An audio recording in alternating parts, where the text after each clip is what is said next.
Hello friends, ಎಲ್ರಿಗೂ ನಮಸ್ಕಾರ. Welcome to my study starters YouTube channel. So ಈ ಒಂದು ವಿಡಿಯೋದಲ್ಲಿ ಸೆಪ್ಟೆಂಬರ್ ತಿಂಗಳ 1ನೇ ತಾರೀಕು ಹಾಗೂ 2ನೇ ತಾರೀಕಿನ ಕರೆಂಟ್ ಅಫೇರ್ಸನ್ನು ನೋಡ್ತಾ ಹೋಗೋಣ. ಇಲ್ಲಿ ಮೊದಲನೇದಾಗಿ ಸೆಪ್ಟೆಂಬರ್ 2ನೇ ದಿನವನ್ನು ವಿಶ್ವ ತೆಂಗು ದಿನವನ್ನಾಗಿ ಆಚರಣೆಯನ್ನು ಮಾಡಲಾಗುತ್ತೆ. ಸೊ ಪ್ರತಿ ವರ್ಷ ಸೆಪ್ಟೆಂಬರ್ 2ರಂದು ವಿಶ್ವ ತೆಂಗು ದಿನವನ್ನಾಗಿ ಆಚರಿಸಲಾಗುತ್ತದೆ. ಏಷ್ಯಾ ಮತ್ತು ಪೆಸಿಫಿಕ್ ಪ್ರಾಂತ್ಯದ ತೆಂಗು ಬೆಳೆಗಾರರ ಸಮುದಾಯ 2009ರಲ್ಲಿ ಈ ದಿನವನ್ನು ಘೋಷಣೆಯನ್ನು ಮಾಡಿತು. ಸೊ 2009ರಿಂದ ಈ ಆಚರಣೆಯನ್ನು ಮಾಡಲಾಗ್ತದೆ. ಸೊ ಸೆಪ್ಟೆಂಬರ್ 2 ಸುದೀಪ್ ಅವರ ಜನ್ಮದಿನವೂ ಕೂಡ ಆಗ್ಯದ. ನೆಕ್ಸ್ಟ್ ಇಲ್ಲಿ ವಿಶ್ವ ತೆಂಗು ದಿನ ಸಲುವಾಗಿ ಏನೈತಿ ಅದ್ರ ಬಗ್ಗೆ ಫುಲ್ ಆರ್ಟಿಕಲ್ ಕೊಟ್ಟಾರು. ನೀವು ಇದನ್ನು ವಿಡಿಯೋ ಪಾಸ್ ಮಾಡಿ ಓದ್ಕೋಬೋದು. ಹಾಗೆ ಈ ತೆಂಗಿನ ಗಿಡಕ್ಕೆ ಏನಂತಾರೋ ಕಲ್ಪವೃಕ್ಷ ಅಂತಲೂ ಕರಿತಾರೋ, ಇದು ನಿಮ್ಗೆ ಗೊತ್ತಿರಬೇಕು. ನೆಕ್ಸ್ಟ್ ಇಂದು ವಿಶ್ವ ತೆಂಗಿನ ದಿನ ಅಂತ ಕೊಟ್ಟಾರು. ನೆಕ್ಸ್ಟ್ ಇಲ್ಲಿ ಬಿಯರ್ಗೆ ಮತ್ತೆ ಬೇಡಿಕೆ ಅಂತ ಕೊಟ್ಟಾರು. ಸೊ ಅತಿ ಹೆಚ್ಚು ಬಿಯರ್ ಸೇವನೆ ಮಾಡುವ ರಾಷ್ಟ್ರಗಳು ಇಲ್ಲಿ ಕೊಟ್ಟಾರು. ಸೊ ಮೊದಲೇದಾಗಿ ಚೀನಾ ದೇಶ ಏನೈತಿ ಅತಿ ಹೆಚ್ಚು ಬಿಯರನ್ನು ಸೇವನೆಯನ್ನು ಮಾಡ್ತದೆ. ಸೊ ಆ ಪಟ್ಟಿಯಲ್ಲಿ ಭಾರತ ಏನೈತಿ 13ನೇ ಸ್ಥಾನದಲ್ಲಿದೆ. ನೆಕ್ಸ್ಟ್ ರಾಮನ್ ಮ್ಯಾಗ್ಸೆಸನ್ ಪ್ರಶಸ್ತಿಗೆ ಹಯಾವೋ ಸೇರಿ 5 ಆಯ್ಕೆ ಅಂತ ಕೊಟ್ಟರು. ಸೊ 2024ರ ರಾಮನ್ ಮ್ಯಾಗ್ಸೆಸನ್ ಪ್ರಶಸ್ತಿಗೆ ಈ ಬಾರಿ 5 ಗಣ್ಯರ ಆಯ್ಕೆಯನ್ನು ಮಾಡಲಾಗಿದೆ. ಸೊ ಜಗತ್ತಿನ ಪ್ರತಿಷ್ಠಿತ ಪ್ರಶಸ್ತಿಗಳಲ್ಲೊಂದಾಗಿರುವ ಈ ರಾಮನ್ ಮ್ಯಾಗ್ಸೆಸನ್ಸ್ ಪ್ರಶಸ್ತಿಯನ್ನು ಏಷ್ಯಾದ ನೊಬೆಲ್ ಪ್ರಶಸ್ತಿ ಎಂದು ಕೂಡ ಏನಾಗುತ್ತೆ ಕರೆಯಲಾಗುತ್ತೆ. ಸೊ ಇಲ್ಲಿ ಟೋಟಲ್ 5 ಜನ ಯಾರ್ಯಾರು ಅನ್ನೋದು ಇಲ್ಲಿ ಕೊಟ್ಟಿದ್ದಾರೆ. ವಿಯೆಟ್ನಾದ ವೈದ್ಯ ನ್ಯುಗೇಯನ್ ತಿ ಎನ್ ಗೋಕ್ ಪುವಾಂಗ, ಭೂತಾನಿನ ಮಾಜಿ ಬೌದ್ಧ ಸನ್ಯಾಸಿ ಕರ್ಮ ಪುಂಟುಂಗ್ಶೋ, ಇಂಡೋನೇಷ್ಯಾದ ಪರ್ಮಿಜಾ ಫರ್ಹಾನ್, ನೆಕ್ಸ್ಟ್ ಥೈಲ್ಯಾಂಡ್ನ ಗ್ರಾಮೀಣ ವೈದ್ಯ ಆಗಿರುವ ಆಂದೋಲನದ ಗುಂಪು ಮತ್ತು ಈ ಪ್ರಶಸ್ತಿಗೆ ಪಾತ್ರವಾದ ಇನ್ನೂ 4 ಗಣ್ಯರ ಆಗಿರ್ತಾರೆ. ನೆಕ್ಸ್ಟ್ ಜಾರ್ಖಂಡ್ನಲ್ಲಿ ಸರ್ಕಾರಿ ನೌಕರಿ ಪಡೆದ ಮೊದಲ ತೃತೀಯ ಲಿಂಗಿ ಅಂತ ಇಲ್ಲಿ ಕೊಟ್ಟಿದ್ದಾರೆ. ಸೊ ಜಾರ್ಖಂಡ್ನಲ್ಲಿ ಸರ್ಕಾರಿ ನೌಕರಿ ಪಡೆದ ಮೊದಲ ತೃತೀಯ ಲಿಂಗಿ ಯಾರಾಗಿದ್ದಾರೋ ಇಲ್ಲಿ ಅಮೀರ್ ಮಹತೋ ಅನ್ನೋರ ಆ ತೃತೀಯ ಲಿಂಗಿ ಆಗಿದ್ದಾರೆ. ಸೊ ಇಲ್ಲಿ ಒಂದೇ ತಿಂಗಳಲ್ಲಿ 1.75 ಲಕ್ಷ ಕೋಟಿ GST ಸಂಗ್ರಹ ಇಲ್ಲಿ ಬಂದದ. ಸೊ ಈ ಆಗಸ್ಟ್ ತಿಂಗಳಿನಲ್ಲಿ ಏನಾಗಿದೆ 1.75 ಲಕ್ಷ ಕೋಟಿ GST ಸರಕು ಮತ್ತು ಸೇವಾ ತೆರಿಗೆಯನ್ನು ಸಂಗ್ರಹ ಮಾಡಲಾಗಿದೆ ಅಂತ ವರದಿಯನ್ನು ನೀಡಿದರು. ನೆಕ್ಸ್ಟ್ ಇಲ್ಲಿ ರಷ್ಯಾದ ಗೂಢಚಾರಿ ತಿಮಿಂಗ್ಲ ನಾರ್ವೆಯಲ್ಲಿ ಸಾವತ್ತು ಕೊಟ್ಟರು. ಸೊ ರಷ್ಯಾದ ಗೂಢಚಾರಿ ತಿಮಿಂಗ್ಲ ಏನೈತಿ ನಾರ್ವೆ ದೇಶದ ಕರಾವಳಿಯಲ್ಲಿ ಏನಾಗಿದೆ ಶವವಾಗಿ ಪತ್ತೆಯಾಗಿದೆ ಅಂತ ಕೊಟ್ಟರು.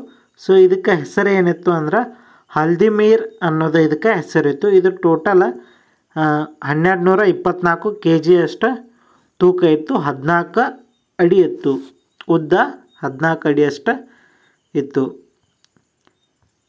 ನೆಕ್ಸ್ಟ್ ಚಲನಚಿತ್ರೋತ್ಸವದಲ್ಲಿ ಪ್ರದರ್ಶನಗೊಳ್ಳುತ್ತಿರುವ ಕನ್ನಡದ ಮೊದಲ ಚಿತ್ರ ಅಂತ ಕೊಟ್ಟರು. ಇಲ್ಲಿ ಘಟಶ್ರಾದ್ದಕ್ಕೆ ಏನೈತಿ ವೆನಸ್ ಗೌರವ ಅಂತ ಕೊಟ್ಟರು. ಸೊ ಗಿರೀಶ್ ಕಾಸರವಳ್ಳಿ ನಿರ್ದೇಶನದ ಘಟಶ್ರಾದ್ದ ಚಿತ್ರವು 1977ರಲ್ಲಿ ತೆರೆ ಕಂಡು ಹೊಸ ಅಲೆಯನ್ನು ಸೃಷ್ಟಿಸಿತು ಅಂತ ಕೊಟ್ಟರು. ಸೊ 25ನೇ ರಾಷ್ಟ್ರೀಯ ಚಲನಚಿತ್ರೋತ್ಸವ ಪ್ರಶಸ್ತಿ 3 ಪ್ರಮುಖ ಪ್ರಶಸ್ತಿಗಳನ್ನು ಪಡೆದುಕೊಂಡಿದೆ. ಅದಲ್ಲದೆ 2009ರಲ್ಲಿ ಕೇಂದ್ರ ಚಲನಚಿತ್ರ ನಿರ್ದೇಶನಾಲಯದ ಶತಮಾನೋತ್ಸವದ ನೆನಪಿಗಾಗಿ ಪ್ರದರ್ಶನಗೊಂಡ ಶತಮಾನದ 20 ಶ್ರೇಷ್ಠ ಸಿನಿಮಾಗಳ ಪೈಕಿ ಇದು ಕೂಡ ಒಂದಾಗ್ಯದ. ಸೊ ನೆಕ್ಸ್ಟ್ ಸುನೀತಾ ಕರೆತರಲು 24ರಂದು ಕಕ್ಷೆಗೆ ಗಗನನೌಕೆ ಎತ್ಕೊಟ್ಟರು. ಸೊ ಸುನೀತಾ ವಿಲಿಯಮ್ಸನ್ನು ಕರೆತರಲು ಏನೈತಿ ಸೆಪ್ಟೆಂಬರ್ 24ಕ್ಕೆ ಏನೈತೆ ಗಗನ ನೌಕೆಯನ್ನು ಹಾರಿಸಲಾಗಿದೆ. ಸೊ ಇದು ಸುಮಾರು ಏನೈತಿ 200 ದಿನ ಅಲ್ಲ, ಇದು ಬಂದು ಇಳಿಯೋದೇನೈತಿ ಜನವರಿ ಅಥವಾ ಫೆಬ್ರವರಿಲಿ ಅಂತ ಅದ ನೋಡಬೇಕು ಎಂದು ಬರ್ತದೆ ಇದು. ಸೊ ಇಲ್ಲಿ ಕೊಟ್ಟಿದ್ದಾರೆ ಫೆಬ್ರವರಿ ವೇಳೆಗೆ ಏನೈತಿ ಸುನೀತಾ ಅವರ ಮರಳಿ ಬರುವುದು ಅದಂತ ನಾಸಾದ ಒಬ್ಬರ ಹೇಳಿದರು. ನೆಕ್ಸ್ಟ್ ಸುಪ್ರೀಂ ಕೋರ್ಟ್ಗೆ 75 ವರ್ಷ ಹೊಸ ಧ್ವಜ ಲಾಂಛನ ಅನಾವರಣ ಕೊಟ್ಟರು. ಭಾರತ ದೇಶದ ಸುಪ್ರೀಂ ಕೋರ್ಟ್ನ ಈಗ 75 ವರ್ಷಗಳಾಯ್ತು ಇದು ಸ್ಟಾರ್ಟ್ ಆಗಿ ಸುಪ್ರೀಂ ಕೋರ್ಟ್. ಸೊ ಇದಕ್ಕೆ ಹೊಸ ಧ್ವಜ ಮತ್ತು ಲಾಂಛನವನ್ನು ಏನೈತಿ ಅನಾವರಣಗೊಳಿಸಿದರು. ಅದನ್ನು ನೀವು ನೋಡ್ಬೋದು ಲಾಂಛನ ಯಾವ ರೀತಿ ಅದ. ಸೊ ಬಾವುಟನೂ ಅದೇ ರೀತಿ ಒಳಗೆ ಅದ. ನೆಕ್ಸ್ಟ್ ಮದ್ಯ ಖರೀದಿಗೆ ತೆಲಂಗಾಣ ನಂಬರ್ 1, ನಂಬರ್ 2 ಯಾವುದದ ಆಂಧ್ರ ಪ್ರದೇಶ ಅದ. ಕರ್ನಾಟಕ ಏನೈತಿ 11 ನಂಬರ ಅದ. ನೆಕ್ಸ್ಟ್ ಏಮಾ ತೇಜೇಂದರ್ ಸಿಂಗ್ DCAS ಅಂತ ಕೊಟ್ಟರು. ಸೊ ಭಾರತೀಯ ವಾಯುಪಡೆಯ ವಾಯುಸೇನಾ ಸಿಬ್ಬಂದಿ ಉಪಮುಖ್ಯಸ್ಥರಾಗಿ ಏನೈತಿ ಇವರನ್ನು ಏರ್ ಮಾರ್ಷಲ್ ತೇಜೇಂದರ್ ಸಿಂಗ್ ಅವರನ್ನು ಆಯ್ಕೆಯನ್ನು ಮಾಡಲಾಗಿದೆ. ನೆಕ್ಸ್ಟ್ ಸುಧಾಮೂರ್ತಿಯವರ ಮತ್ತೊಂದು ಕೃತಿ ಲೋಕಾರ್ಪಣೆ ಅಂತ ಕೊಟ್ಟರು. ಸೊ ಬೆಂಗಳೂರಿನಲ್ಲಿ ಭಾನುವಾರ ಆಯೋಜಿಸಿದ ರಾಜ್ಯಸಭಾ ಸದಸ್ಯೆ ಹಾಗೂ ಲೇಖಕಿ ಸುಧಾಮೂರ್ತಿಯವರ ಗ್ರ್ಯಾಂಡ್ ಪಾ ಬ್ಯಾಗ್ ಆಫ್ ಸ್ಟೋರೀಸ್ ಅನ್ನೋ ಕೃತಿಯನ್ನು ಬಿಡುಗಡೆಯನ್ನು ಮಾಡಿದರು. ನೆಕ್ಸ್ಟ್ ಭದ್ರತಾ ಮಂಡಳಿಯಲ್ಲಿ ಭಾರತಕ್ಕೆ ಕಾಯಂ ಸ್ಥಾನ ಬೇಕಂತ ಇಲ್ಲಿ ವಿಶ್ವಸಂಸ್ಥೆಯ ಭದ್ರತಾ ಮಂಡಳಿಯನ್ನು ತುರ್ತಾಗಿ ಸುಧಾರಣೆ ಮಾಡಬೇಕಿದೆ. ವಿಶ್ವದ 3ನೇ ಶಕ್ತಿಯಾಗಿ ಬೆಳೆದಿರುವ ಭಾರತಕ್ಕೆ ಕಾಯಂ ಸದಸ್ಯತ್ವ ನೀಡಬೇಕಿದೆ ಎಂದು ಸಿಂಗಾಪುರದ ಮಾಜಿ ರಾಜತಾಂತ್ರಿಕ ಅಧಿಕಾರಿಯಾಗಿರುವ ಕಿಶೋರ್ ಮಹಬೂಬಾನಿ ಅನ್ನೋರ ಈ ಮಾತನ್ನು ಹೇಳಿದ್ದಾರೆ.